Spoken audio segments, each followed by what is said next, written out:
नमस्कार दोस्तों। मैं आपसे वादा किया था कि बिहार आफ्टर 1947 एक सीरीज लेके मैं आऊँगा। उस सीरीज को मैं ले आया हूँ। उस सीरीज में जो मैंने डिसाइड किया है, पहला टॉपिक वो है माइग्रेशन। मैंने आपको बताया था कि बिहार की जो महिमा मंडल होता है वो चाणक्य, चंद्रगुप्त मौर्य, नालंदा और विक्रमशिला जैसे ऐतिहासिक तथ्यों पर किया जाता है। जब हकीकत में आप गवर्नमेंट ऑफ इंडिया के सेंसस को पढ़ेंगे, डिटेल में स्टडी करेंगे, तो आपको बिल्कुल आइडिया लग जाएगा कि जो इतिहास बिहार का रहा है, जो वर्तमान से बिल्कुल भी मेल नहीं खाता है। वर्तमान में जो बिहारियों का इमेज दो चौराहे पे खड़ा है। एक ऐसा बिहार जो माइग्रेटेड होके आईएएस आईपीएस बन रहा है, और एक ऐसा बिहार जो माइग्रेटेड होके एक स्किल और अनस्किल लेबर के फॉर्म में अलग अलग राज्यों में जाके काम कर रहा है। माइग्रेशन फंडामेंटली देखा जाए तो फंडामेंटल राइट है। हर एक स्टेट को लोगों को पास अधिकार है, क्योंकि हमारे संविधान में कहा गया है, कैटेगोरिकली बताया गया है, भारत एक यूनियन ऑफ स्टेट है। इसका मतलब यह है कि हमारा संविधान एक नागरिकता को पे बल देता है, या एक नागरिक के रूप में हर एक सिटीजन को मानता है। राज्यों का सिटीजनशिप देने का या नागरिकता देने का कोई अधिकार नहीं है। मतलब आप किसी भी राज्य में रहें, किसी भी राज्य का हो, और किसी भी राज्य में जाके आप काम कर सकते हैं। ये जो मौलिक फंडामेंटल जो बेसिक राइट दिया गया है भारत के संविधान में, आर्टिकल 19 में, हर एक राइट के पीछे कुछ कर्तव्य होता है। मुझे ऐसा लगता है कि उस कर्तव्य को हम भूल चुके हैं। बिहार के लोग ज्यादा से ज्यादा इस राइट को यूज कर रहे हैं कि हमें किसी भी जगह जाके इंडिया में गुजर बसर कर सकते हैं, हम अपना पालन पोषण कर सकते हैं और अपनी जीवन यापन कर सकते हैं। ये बिल्कुल सच है, मैं इसे बिल्कुल डिनाई नहीं कर रहा हूं, और करना भी नहीं चाहिए, क्योंकि जो एक कॉन्स्टिट्यूशन है हमारा, हमारे संविधान है, हमें एक मौलिक अधिकार देता है। लेकिन इस माइग्रेशन की समस्या से जो विषमता उत्पन्न होती है, जो डिस्पैरिटी उत्पन्न हो रही है, जो समावेशी में गिरावट हो रहा है, इनइक्वालिटी बढ़ रहा है, इसको भी तो ध्यान देना पड़ेगा। आप सोचें, यदि जिस जगह पे लोग ना रहे, क्या उस जगह पे उद्योग आ सकता है? आप सोचें, जिस जगह पे लोग ना रहे, क्या उस जगह पे सर्विस इंडस्ट्री आ सकती है? आप ये सोचें, जिस जगह पे लोग ना रहे, क्या उस जगह पे खेतीबाड़ी हो सकती है? आप ये सोचें, जिस जगह पे लोग ना रहे, क्या उस जगह पे सामाजिक परिवर्तन हो सकता है? यदि आप बिहार के इतिहास को पढ़ेंगे तो आप भली भांति ये जानेंगे कि बिहार में सामाजिक न्याय के रूप में या सामाजिक न्याय के नाम पे बहुत सारे लोगों ने आंदोलन किए, बहुत बुद्धिजीवी हुए। बिहार की विडंबना है, चंद्रगुप्त मौर्य, चाणक्य से लेके जेपी तक, लोहिया जी तक सारे समाज सुधारक हुए हैं। बट उस समाज सुधारक के नीति नीयत के रहते हुए भी ये एक कड़वा सच है, बिहार के आधी आबादी माइग्रेटेड है। तो इसका मतलब जो समाज टोटल रेवोल्यूशन का जो नारा जेपी जी ने दिया था, उससे क्या हासिल हुआ? उससे मैं बताता हूं क्या हासिल हुआ। उससे हमें समाज के परिवर्तन नहीं, समाज में बांटने की राजनीति हासिल हुई, कास्ट का बोलबाला हासिल हुआ, कास्टिज्म, का उन्माद हासिल हुआ। कास्ट के नाम पे अधिकार को छीनने की ताकत हासिल हुई। ये जो रेवोल्यूशन, ये टोटल क्रांति है, उसी क्रांति ट्रेन से जो क्रांतिकारी बिहार में रहने चाहिए, वो क्रांतिकारी सवार होके कई राज्यों में जा रहे हैं। दिल्ली, पंजाब, महाराष्ट्र, गुजरात, चेन्नई, ये सारे क्रांतिकारी जो बिहार में सामाजिक क्रांतिकारी लाने वाले थे, वह क्रांतिकारी लाने की बजाय दूसरे राज्यों में पलायन कर रहे हैं। विडंबना देखिए, जिस जेपी ने संपूर्ण क्रांति की नारा दी, उसी जेपी के नाम पे संपूर्ण क्रांति ट्रेन चलाई गई और उसी ट्रेन से वो क्रांतिकारी जिनकी सेवा के लिए, जिनके समाज में हक देने के नाम पे हक से वंचित रखा गया और उनको पलायन करना पड़ा। हाल फिलहाल में भी देखा होगा बिहार के पॉलिटिक्स में कि जो पार्टियां हैं या रूलिंग पार्टी है, वो बहुत ज्यादा जोर डाल रहे हैं किस पे? कास्ट सेंसस पे। क्या हासिल करेंगे? भागीदारी। क्या डेमोक्रेसी का गला घोट देंगे? क्या डेमोक्रेसी के डेफिनेशन में किसके आधार पे भागीदारी दिया गया है? क्या डेमोग्राफी पे दिया गया है? ये सोचना पड़ेगा। क्या डेमोग्राफी के बल पे डेमोक्रेसी का गला घोटा जा सकता है? मुझे तो समझ नहीं आ रहा है। जिसकी जितनी जनसंख्या उसकी उतनी भागीदारी, ये जो नारा है, ये समाज को उन्नति की तरफ नहीं, दुर्गति की तरफ ले जाने का ये सहारा है। डेमोक्रेसी में डेवलपमेंट के लिए डेमोक्रेसी को अपनाया जाता है। राज्य में समाज से विषमताओं को दूर करने के लिए डेमोक्रेसी को अपनाया जाता है। डेमोक्रेसी में प्रतिनिधित्व की जो कल्पना की गई है, वो योग्यता के आधार पर की गई है। आप देखिए, एक तरफ बिहार लगातार गत वर्षों में आईएएस के टॉपर निकाल रहे हैं, उसी बिहार की विडंबना देखिए कि उसी राज्य से ऐसा सीएम जिनकी शैक्षिकता देखा जाए तो ना के बराबर थी। एक और विडंबना देखिए, उसी सीएम के बेटे ये घोषणा करते हैं, हम सीएम के बेटे हैं, हम चाहते तो कई डिग्रियां खरीद सकते थे। इससे ये साफ साफ उत्पन्न होता है कि उनको सामाजिक न्याय शिक्षा के बेस पे नहीं चाहिए, उनको सामाजिक न्याय हेल्थ पे नहीं चाहिए, उनको सामाजिक न्याय इकोनॉमिकल डेवलपमेंट पे नहीं चाहिए, उनको सामाजिक न्याय उनको अपने कुर्सी बचाने के लिए चाहिए। ये भागीदारी आपको भाग्य को बदलने के लिए नहीं है, आपके भाग्य को बर्बाद करने के लिए। ये जो भागीदारी आपको, जिस भागीदारी के नाम पे आपको भड़काया जा रहा है, वो भाग्य बदलने के लिए नहीं, भाग्य को बर्बाद करने के लिए। मैं कुछ उदाहरण रखना चाहता हूं आपको।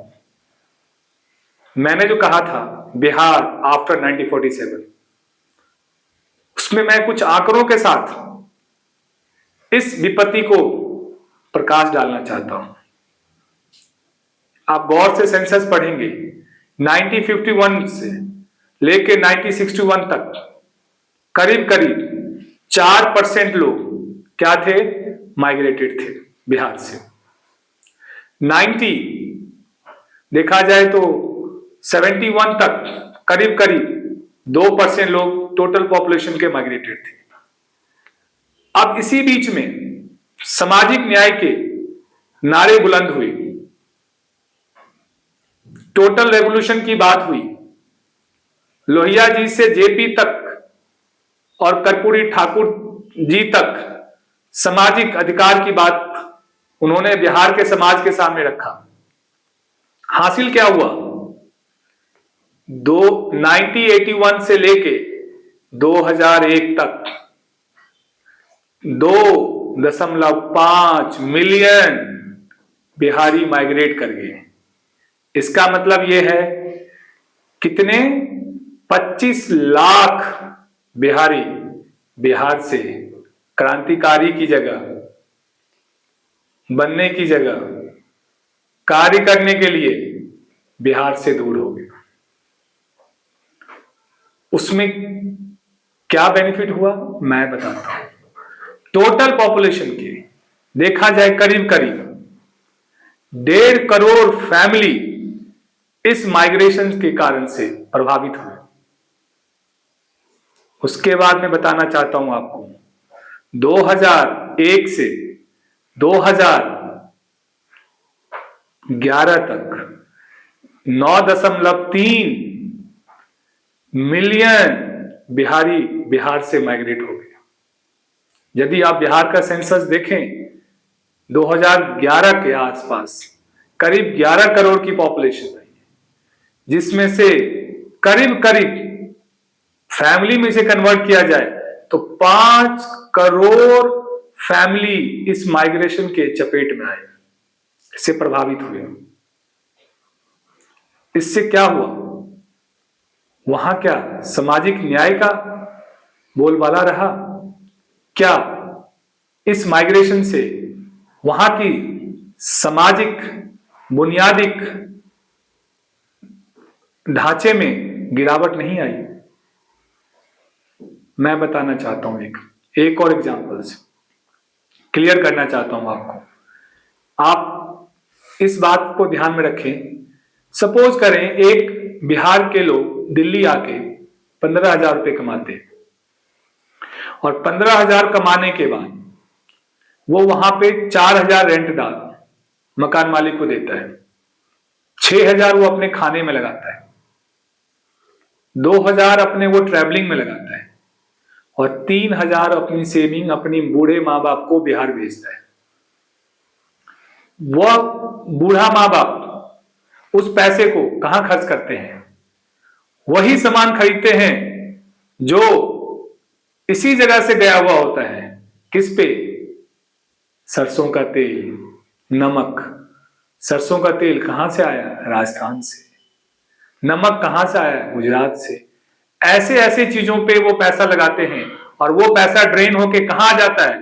उसी स्टेट में चला जाता है। कहावत है, एक कहावत आपने सुनी होगी, पहाड़ के लोगों के लिए कहा जाता है, पहाड़ की जवानी और पानी दोनों काम नहीं आते। इसी तरीके से बिहार की जवानी बिहार को काम नहीं आ रही। क्यों नहीं आ रही है काम? इसके पीछे बहुत बड़ी रीजन नहीं है, बहुत छोटा सा रीजन है। क्योंकि सामाजिक न्याय पे समाज को संपूर्ण क्रांति के नाम पे संपूर्ण क्रांति के ट्रेन में बिठा के बिहार से दूर किया जा रहा है। तो वो जवानी जो बिहार को काम आनी चाहिए वो बिहार को काम नहीं आ रही है। ये हकीकत है बिहार आफ्टर 1947। यदि आप बिहार के बारे में किसी से बात करें तो लोग अपने आप को बचाने के नाम पे चंद्रगुप्त मौर्य, चाणक्य, नालंदा और विक्रमशिला की बात करते नहीं थकते। मगर यदि उनको आंकड़े पे लाया जाए, हकीकत पे बात किया जाए, तो संपूर्ण क्रांति की ट्रेन, जनसेवा एक्सप्रेस, जननायक एक्सप्रेस, अनरिजर्व ट्रेन की कहानी चीख चीख के बयान कर रही है बिहार में रोजगार की बहुत कमी है, और रोजगार की कमी होने के कारण एक ही है, बिहार में सामाजिक न्याय के नाम पे, समाज को भागीदारी के नाम पे समाज में परिवर्तन को रोका जा रहा है। बिहार B2C में फंसा हुआ है। अब इस B2C को C2D के तरफ ले जाना होगा, मतलब कास्ट से डेवलपमेंट की तरफ। ये जो जवानी बिहार की है, बिहार को मिलनी चाहिए। ये जो डेवलपमेंट में असमानताएं हैं, विषमताएं हैं, इसके कारण सिर्फ सामाजिक न्याय पे बांटने का जो प्रवृत्ति है, यह इसका कारण है। हर समय सामाजिक न्याय के नाम पे बिहार के समाज को स्थानांतरण करने की प्रक्रिया कई सालों से चल रहा है। मैं आपको ये कह दूं कि ये जो प्रवृत्ति है, जिसके कारण से बिहार में परिवर्तन की बजाय पर कैपिटा इनकम में बिहार सबसे लोएस्ट है, एजुकेशन में सबसे लोएस्ट है। देखा जाए बिहार की कंपैरिजन किया जाए उड़ीसा से, दोनों गरीब राज्य, मगर पर कैपिटा इनकम में बात किया जाए बिहार से वह बहुत आगे है। ये कैसे हुआ? क्या वहां सामाजिक न्याय नहीं हो रहा है? वहां सामाजिक न्याय हो रहा है। वहां सामाजिक न्याय पे नारा देने वाले महापुरुष लोहिया से जेपी और जेपी के बाद कर्पूरी ठाकुर जी समाज को बांटने का काम नहीं किए थे। यही बिहार का समाज बिहार से दूर एक बिहारी कहलाता है। यही समाज बिहार में एक बिखरा हुआ बिहारी कहलाता है। कोई कहता है हम यादव हैं, 14% है। कोई कहता है हम भूमियार हैं, हम करीब 2.5% है। कोई कहता है हम ब्राह्मण हैं, करीब करीब 4% है। कोई कहता है हम राजपूत हैं, करीब करीब 4% है। इस तरीके से जाति को विभाजित करके जननीति को प्रभावित करने का जो प्रयास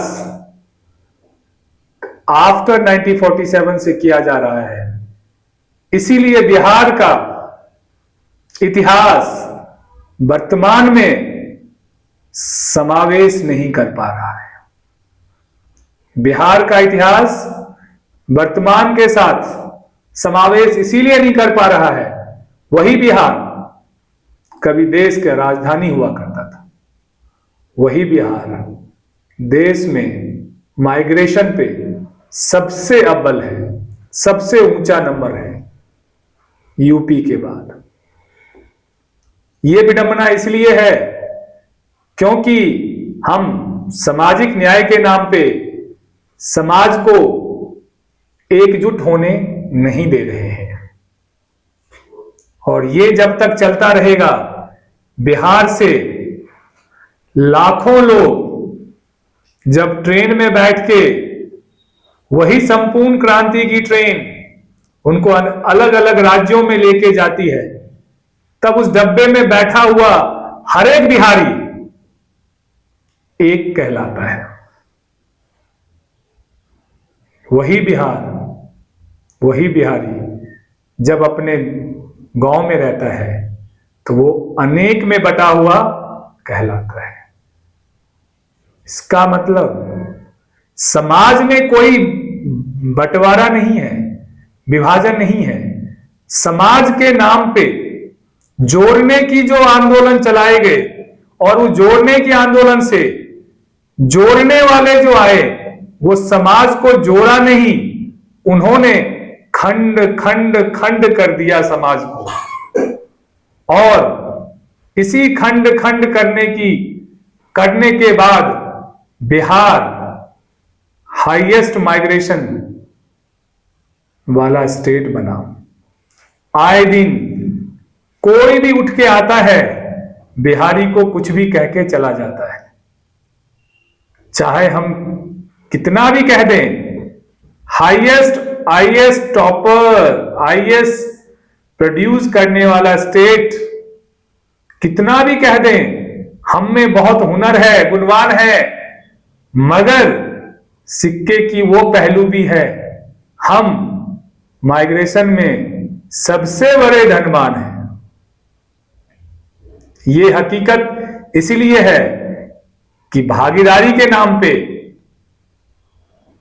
भाग्य को बांटा जा रहा है।